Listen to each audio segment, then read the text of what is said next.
आप अपना धर्म जबरदस्ती हमारे ऊपर अगर थोपना चाहते हैं, ये किसी भी कीमत पर बर्दाश्त नहीं किया जाएगा। मदरसों में रामायण पढ़ाई जाएगी, ये कौन सा न्याय है? किसी न किसी मस्जिद पर, मदरसे पर, मजार पर बुलडोजर की कार्रवाई की जा रही है। आस्था की बुनियाद पर अपराधियों के हवाले हमारी जायदाद कर दी गई, ये अन्याय नहीं है। लेकिन ज्ञानव्यापी के बाद से बाबरी मस्जिद का जिक्र दोबारा शुरू होना हुआ है। 2024 वो राम मंदिर पर जीतना चाहते हैं, 2027 यूपी का चुनाव वो ज्ञानव्यापी पर जीतना चाहते हैं, फिर 2029 का चुनाव वो मथुरा ईदगाह पर जीतना चाहते हैं। झूठ बोलते हैं, बेईमानी करते हैं। बाबरी मस्जिद को हमने सब्र कर लिया, बाबरी मस्जिद का हम जिक्र भी नहीं करना चाहते। धर्म के आधार पर, आस्था के आधार पर फैसले हो रहे हैं और आस्था के मुताबिक। अब ये बताइए कि मदरसों में रामायण पढ़ाई जाएगी, ये कौन सा न्याय है? तो आप अपना धर्म जबरदस्ती हमारे ऊपर अगर थोपना चाहते हैं, ये किसी भी कीमत पर बर्दाश्त नहीं किया जाएगा। क्या आपको बेईमानी नजर नहीं आ रही है? बाबरी मस्जिद को हमने सब्र कर लिया, बाबरी मस्जिद का हम जिक्र भी नहीं करना चाहते।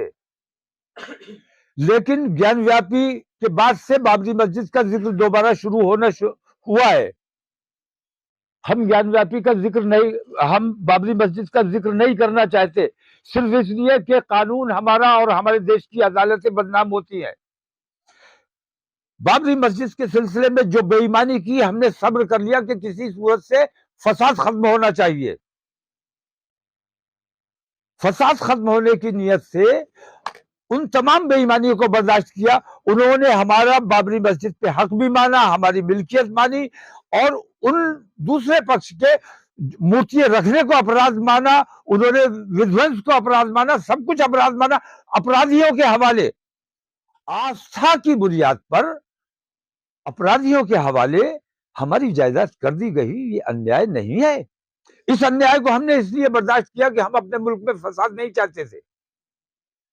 वही अन्याय, वही जुल्म, वही ज्यादती, वही बेईमानी अब ज्ञानव्यापी के साथ करने जा रहे हैं ये लोग। सरकार के दबाव में अदालत काम कर रही है, अदालत ये साबित करे कि अदालत में इंसाफ हो रहा है। झूठ बोलते हैं, बेईमानी करते हैं। मथुरा का ये साबित है, उसके कागजात मौजूद हैं कि मथुरा मंदिर ट्रस्ट को ईदगाह कमेटी ने जगह दी है, और आज उस पर उल्टा ये जुल्म हो रहा है कि उनसे उनका हक छीनने की कोशिश की जा रही है।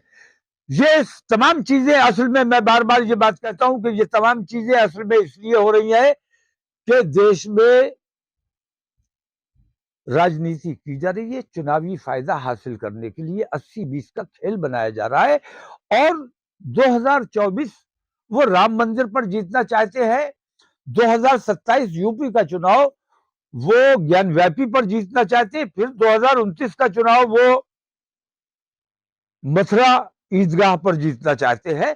तो ये ऐसे उन्होंने 3000 की लिस्ट बनाई हुई है, इसीलिए कहते हैं कि हम 50 साल 100 साल हुकूमत करेंगे। श्री लालकृष्ण आडवाणी जी को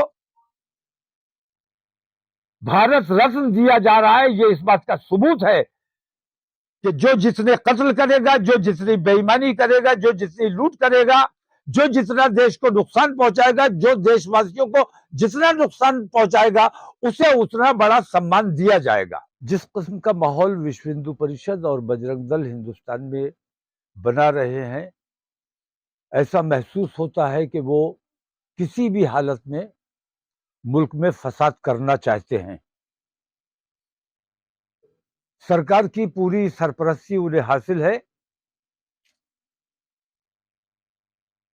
और रोज किसी न किसी मस्जिद पर, मदरसे पर, मजार पर बुलडोजर की कार्रवाई की जा रही है। ज्ञानव्यापी मस्जिद